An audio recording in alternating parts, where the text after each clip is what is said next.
Hi everyone, today I thought I'd show you this rather nice 3D scene with its moving train, and really it is what I would call a reverse bridge card, because normally with bridge cards the bit sticking out is at the back and not at the front. And what I've done for this is I've taken a piece of A4 card and I am scoring it so that I've got a 14 centimetre central part, which means I've got a 7.8 centimetre score line from each edge, and then I'm also scoring another 3 centimetres out from that, and that enables me to get the depth of the bridge that I want to have in place to do the card. So the first step is to choose your dies, and I've got a rather nice build a scene square frame die here, and I could just use a square or a rectangle, but this is quite pretty, and I'm just placing it 2 centimetres up from the bottom in that central 14 centimetre section. And the next die is also from the same set, and it is going to be used for the train station. It's actually part of the village, and I'm going to position that in the middle. That'll be the middle scene, and then in front of that will be the train. Now this train dies one I've got isn't very suitable for a slider, but I will cut it out, cut off the carriages and then straighten it up, and I'll show you how I do that later on. And then to complete the scene at the back, I've got these trees which actually came with the train die, and I'm going to partially die cut that out on a piece of card to form the back of the reverse bridge card. And so when I've got them in position, they will look something like this, and the train will slide along in the front.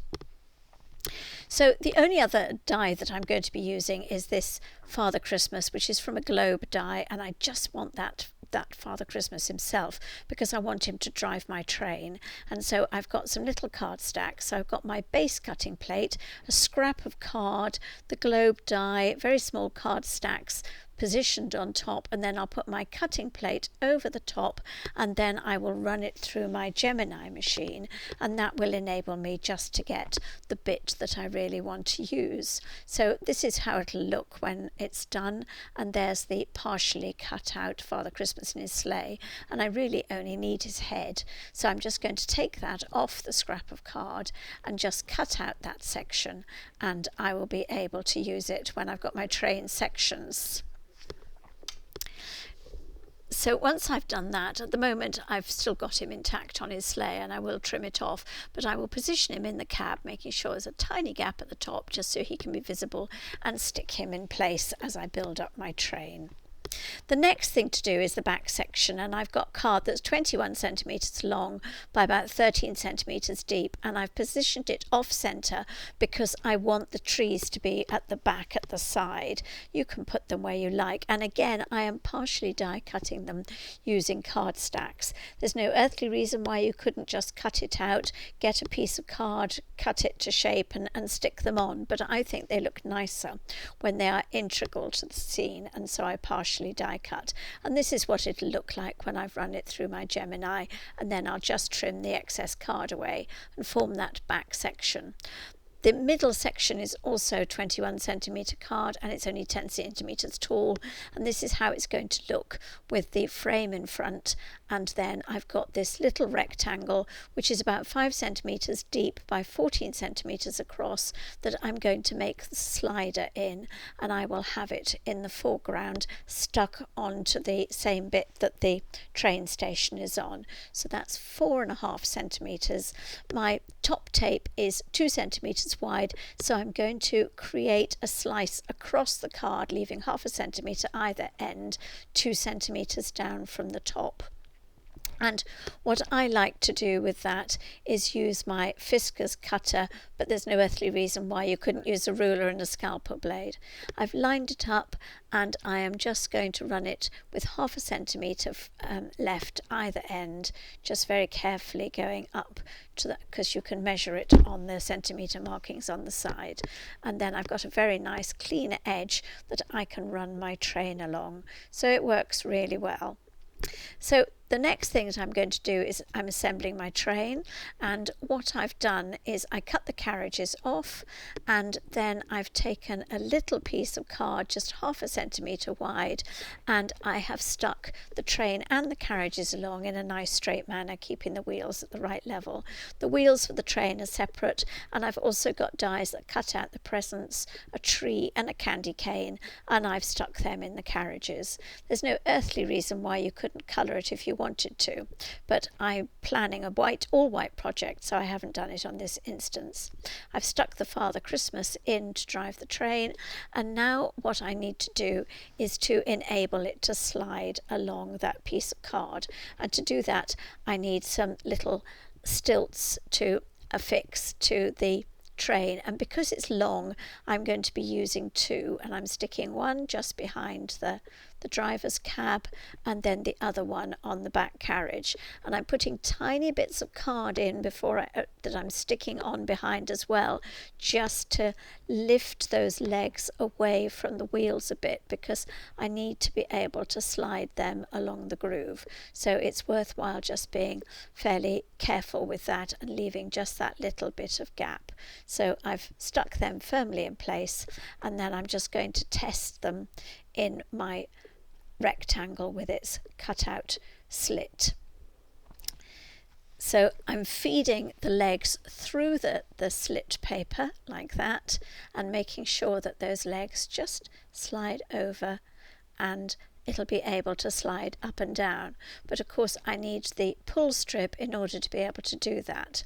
And what I've done is I've cut out 2 strips about 18 centimetres long by 1 centimetre wide, and I've stuck them together because it just gives a firmer pull, because otherwise it can be a little bit whippy when you're pulling it. So they're quite firm and strong having done that.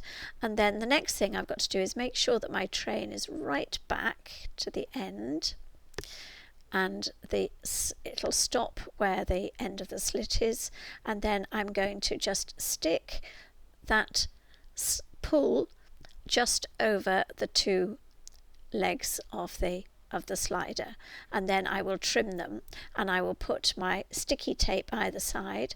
I've left the wax paper in place for the time being, and I've just allowed a little bit of wriggle room so that the train can slide quite easily, and it's important to check that you can actually pull and push your train along, which it does quite nicely. And now I am going to trim the card because it's a bit longer than I want. So I've affixed the tape, and I'm going to just slice that through, and then I'm going to check it against my scene. I'm actually going to be sticking it in front of the station, and I want to check the height before I take that wax paper off the second side of the sticky foam tape. And so I've aligned it with the bottom, and actually it looks a little bit high to me, but that's fine because I can just trim a little bit off the bottom. I've actually got about 1/8 of an inch where I've got room to just take that off and make sure that it is just right. Once I've done that, then I am going to put a little bit of low tack tape just to hold the slider in place with the front, because if it pings up when you take that wax paper off, it sticks very firmly. I can assure you I've done it, and it is impossible to get off, and I ended up having to remake. So holding it down with the low tack tape is sensible, and just be very careful because it really is incredibly sticky, and I got my fingers stuck last time and it was quite difficult to get them off. So I'm just being ultra cautious this time and making sure that I don't mess it up as I have done on previous occasions. Once I've done that, then I'm bringing in my village scene, and I'm going to line it up quite carefully because it is so sticky that once you've positioned it, it's hard to move it again. So I've got my train the right way round. I'm aligning the bottom edge first, just making sure everything is okay before I've pressed down and stick that properly in place. Once you're happy that you've got it right, then press it down and it will be there forever, and you won't be able to alter the position. So I'm happy, so I'm pressing that, and then I'll turn it round, and of course I've got to remove that low tack tape, but then it's important that I check that that train still moves freely.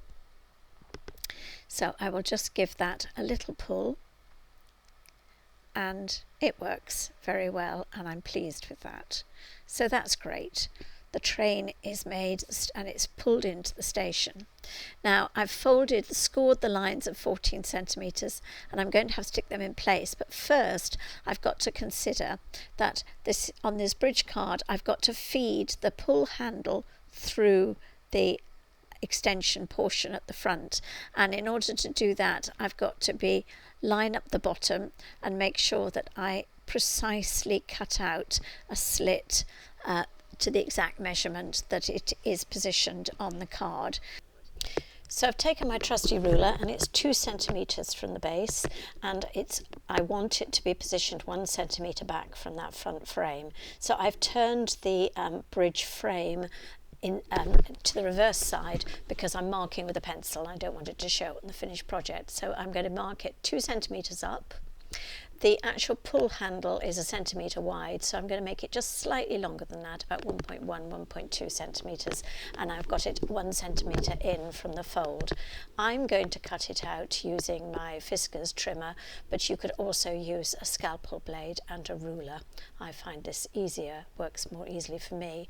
I'm just marking it with the rule on the side so I can accurately measure 1.1 centimetres, which is all I need, and I'm just very carefully drawing it through. Now it's quite a narrow slit that it makes, and the card doesn't slide that easily, so what I'm doing is I'm taking my trusty pokey tool, or you could take a knife, and just widening that gap just a little bit, and that'll enable the card to slide in and out very easily.